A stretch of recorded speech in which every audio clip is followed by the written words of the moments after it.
Welcome back. You've stayed with us for 13 minutes now. Keep staying with us. Joining us now is Sanele CBE, an economist whose expertise in macroeconomic trends has made him a trusted voice in navigating Eswatini's financial landscape. And today, we want to look at the announcement from the central bank, which comes at a pivotal time, really. The intricate balance between growth and stability has never been more critical. Let's explore these complex dynamics. Sanele, a good afternoon to you. Welcome to the program. Let's start with inflation. We are seeing that it is moderating, particularly in food prices. How do you foresee this impacting power and overall economic sentiment in the short term? I did see Dr. Philip Nisi was really keen on announcing this one. Good afternoon, Mr. Ngumalo, and good afternoon to the viewers.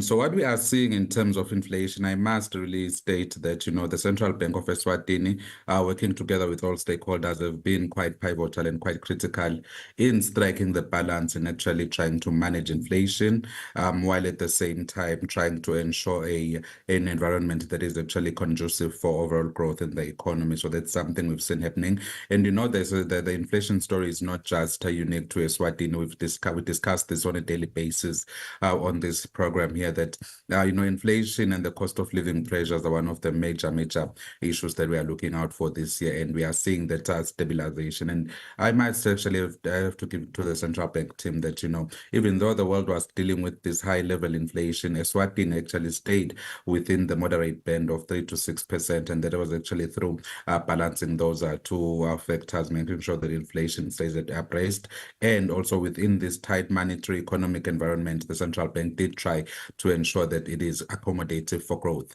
And then in terms of the food inflation, yes, we are seeing food inflation, it's slowing down a bit, but one would actually particularly worry as we move on into the year and we deplete the harvest that we have for this year, and we are particularly worried about that in the longer term, given that year on year our metric tonnage in terms of our basic grain, which is maize, continues to decline compared to when we were expected to increase. So we are actually expectant of such a moderate inflation to come back earlier towards the end of the farming season. That's around January, February, when we are going into another harvesting season. And the issue of the geopolitical tensions, they have not yet actually even stabilized. Russia and Ukraine are still at it, and if anything, it's getting more pronounced and more vigorous at this point in time, Mr. Njimelo. But yeah, I think kudos to the Central Bank of Eswatini in actually navigating the nation through these very difficult times. Yeah, making notes from the governor's speaking notes as well as the report itself. Quite a very long, two long documents, but very comprehensive. They've done a good job there. They're also highlighting the resilience of the financial sector. But yet, Sanele, global and regional economic pressures persist. I think me and you can agree on that.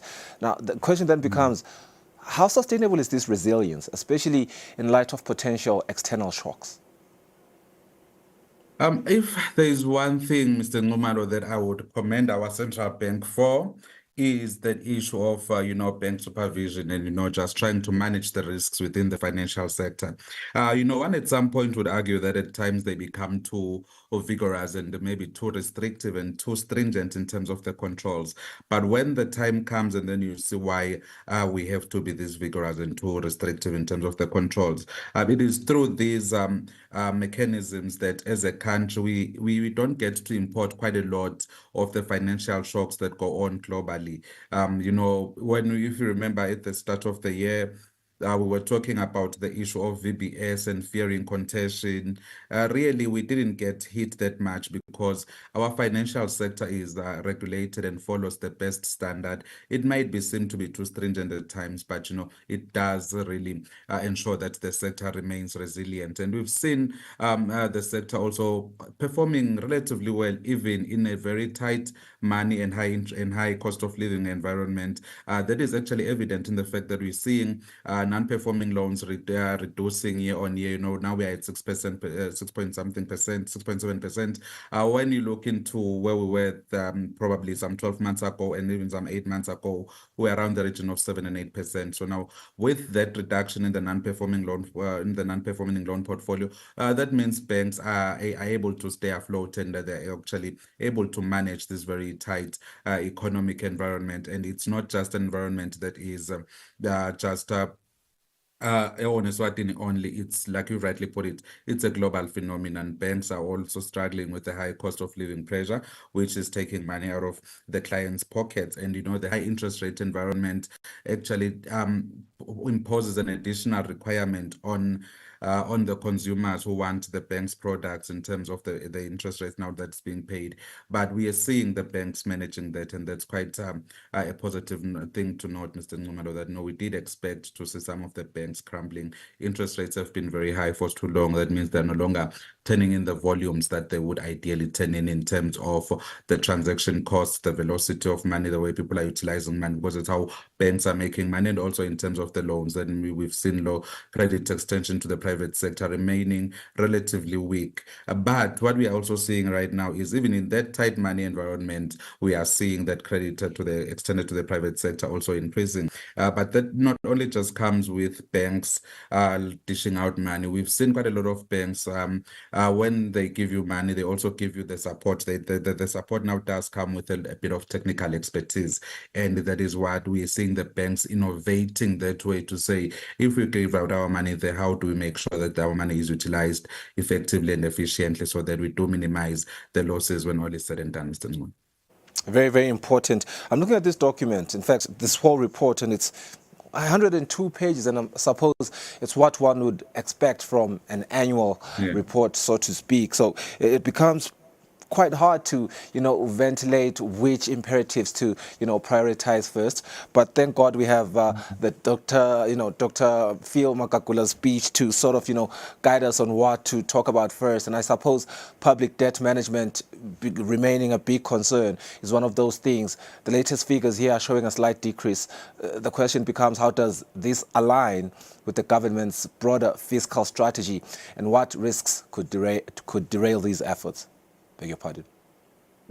Thank you, Mr. Nxumalo. Public debt management is actually one of the things that we are all on the lookout for.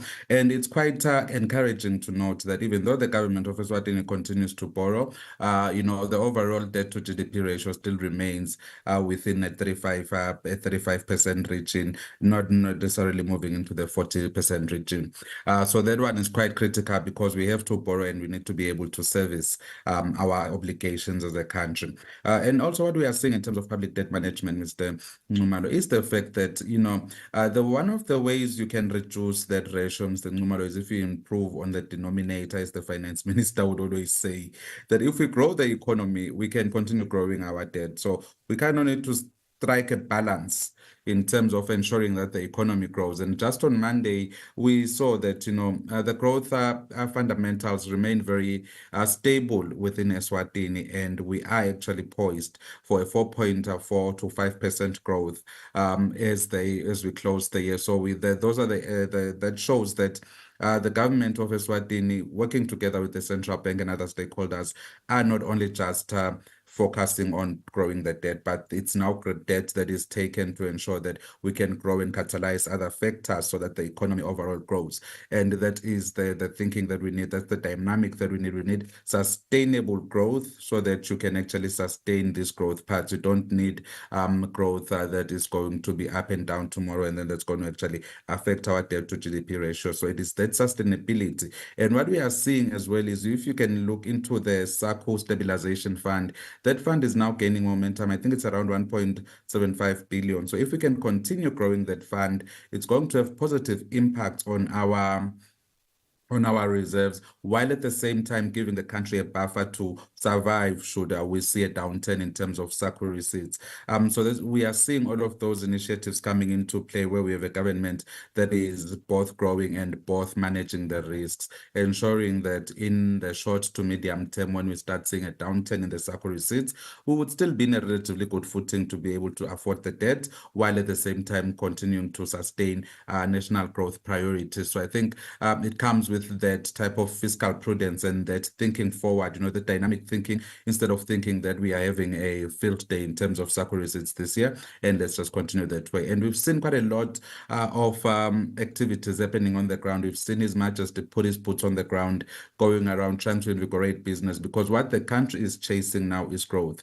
If we're able to grow and collect taxes, then, and maintain fiscal prudence. I mean, we've seen quite a lot of movements around that side, at that angle as well, with efficiencies being found within different government ministries. That would be your Palala Fund, your, what's it called, the CTA. So those movements, Mr. Ngumaro, are showing that we are a country that is now aware of the risks, and we are trying our best to manage those risks going forward so that they do not become catastrophic in the event they occur. So I think we can see that there is a very good tango between the Central Bank of Eswatini and the government of Eswatini in terms of ensuring that we manage debt, we manage reserves, and we ensure that there is a risk management strategy in everything that we do. And I think if we continue on this footing, we shall actually turn the page and become the prosperous economy that we once were, and the prosperous economy that we can be. Yeah, absolutely, Sanele. You have spoken on the word growth, I think 6 times on that particular response there. And I suppose, I want to take from there and look at the 11.7% growth in private sector credit, particularly within the business sector.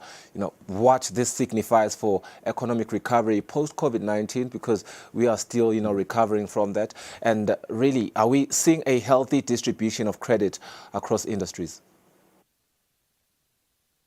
So what we are seeing there, Mr. Ngumalo, again, it goes back to the packages. I'll just take you to the financial inclusion guarantee schemes. What we are seeing is, before you and I have had this conversation where we said the schemes are there, but they are just not working.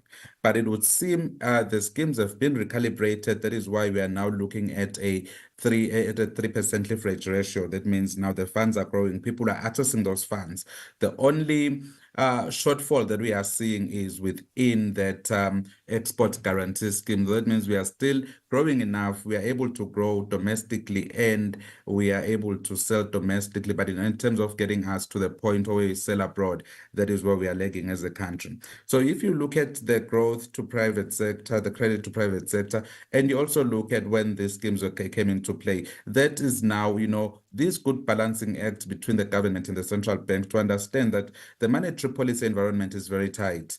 So maybe if government came with a scheme and still allowed business that bit of a leeway. And one thing that I liked particularly when I was reading through the document, Mr. Ngumalo, I think for the first time in the history of myself, ever since 2010, reading a central bank report, I saw the words gender there. That means we are really looking at developing and growing a balanced economy that leaves nobody behind, Mr. Ngumalo. So yes, we are seeing that there are certain sectors that are not necessarily well benefiting and not well balanced. But the fact that we are now attempting to think of policy through that gender lens, through an inclusive lens, and understanding that when we set up an export guarantee scheme or when we set up a loan guarantee scheme, the impact and the way it's going to operate in society will vary depending on one's social standing and quite a number of socio-cultural variables around that person. And I think I did take it into heart and in good spirit the fact that the word gender was there. That's a good start. That means there is the transformative thinking within our policymakers to think long-term and think how we move and we carry each and every person in this kingdom of ours forward as we move on with financial inclusion, financial broadening, financial depth, and financial deepening. And we know that's going to also trickle into the real economy, where we start to see trades happening and where we start to see businesses grow. So we do commend that, and I was particularly very much elated when I saw that. As you know, I've always been an advocate for actually ensuring that we include our youth and our women and every Liswati in business, in the landscape. Let's not concentrate the wealth of this nation in the hands of a few people through our policies. So now the fact that our policies are becoming aware that we all participate and we all engage with policies, given our sociocultural dynamics, then I'm sure that going forward we shall achieve inclusive growth. We just need to gain the momentum and not lose the momentum, Mr. Miller. Yeah, absolutely. I love the fact that, as you speak about equality and inclusion, we have seen this being co-opted into probably every facet of development in our country. We saw with the Elections Boundaries Commission, even their slogan during the elections was speaking to let us all move forward. And certainly the results showed that even with our Deputy Prime Minister, who is currently female. And, I think even for me, it's exciting to see that particular word for the first time on the Central Bank of Eswatini's report. The widening trade surplus suggests a robust export sector, Sanede, yet imports have also risen significantly. Now, could this indicate potential vulnerabilities, particularly in our dependency on external markets? Those vulnerabilities will always be there because Eswatini is a trading economy. We survive purely through our exports and through importing to actually make sure that we are able to sustain and nourish the nation as a whole. So what one would then be a bit worried about on that front is the fact that actually imports increasing because they purely need to be decreasing. I mean, imports are they decreasing because they need to be decreasing, or is it telling of a much broader story? The entire globe is battling with cost of living pressures. Is it the fact of weakening domestic demand? That is where I would want us to really look into, or is it the fact that exports are growing? We've found new sectors through which we can export, and then comparatively and relatively the numbers seem to be pointing to exports. But I would be particularly worried if it was actually the former that is happening, to say that in terms of the domestic demand, it is actually weakened to a point that we are importing less, given that Eswatini is the net importer, more especially for our grain and our nourishment. So that would mean we need to move fast and really try to make sure that we are able to grow our domestic demand to a point where Maswati are a bit comfortable again. We are actually living in a high cost of living environment, and I think the governor that did make mention of that fact that we do expect services and other inflation components to remain persistent. So what that means is we do expect the inflation to stay, not inflation, we do expect prices to stay high relatively in the short to medium term. They're going to be persistent at that level, though the rate at which they're growing would have actually come down. So I think as we are moving forward into a soft type of monetary policy environment,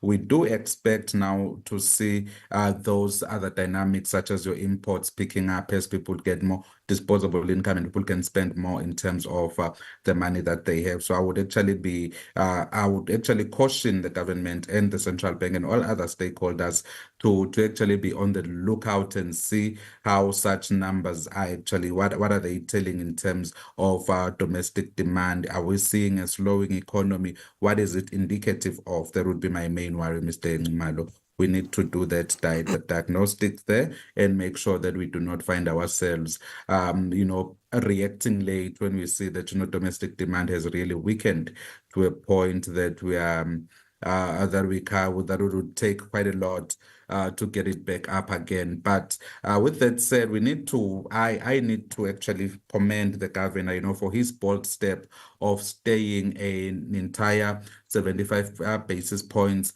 behind the Reserve Bank of South Africa. That must have taken a lot of doing and a lot of politicking and a lot of negotiations to get us to that level when South Africa and the entire SACU region are actually are converging at a much higher level. So now that is a commitment to the growth, to the overall growth that the central bank is actually positing, not only just focusing on monetary policy stability, but also being cognizant of the fact that monetary policy has to be accommodative to the overall growth agenda of the country. And we do hope that as scope opens up, probably, and I would call it and say probably next month, scope would open up for some sort of a dialing back on the interest rates, and we shall probably expect to see the other dynamics and demand picking up in the domestic economy, Mr. Ngimalo, but we do need to also focus on that domestic demand. Sanele, thank you so much for your time. I think we have covered ground on, some key issues here: inflation moderating, the central bank highlighting the resilience of the financial sector in terms of, what happens then with regional economic pressures as they persist, public debt management. I think that has also been quite insightful. I'm really sad that we have run out of our time, and yet I wanted us to, speak briefly on something else that has, I suppose was taking a lot of looking and a lot of work for the governor himself. We have seen how passionate he is about cryptocurrency as well as the digital currency with the central bank. But perhaps another time. I want to thank you, though, for providing all the insights that you've provided us today. A very good day to you. And we hope that you have enjoyed this particular segment. A lot more is coming on Nedbank Business Watch after the break.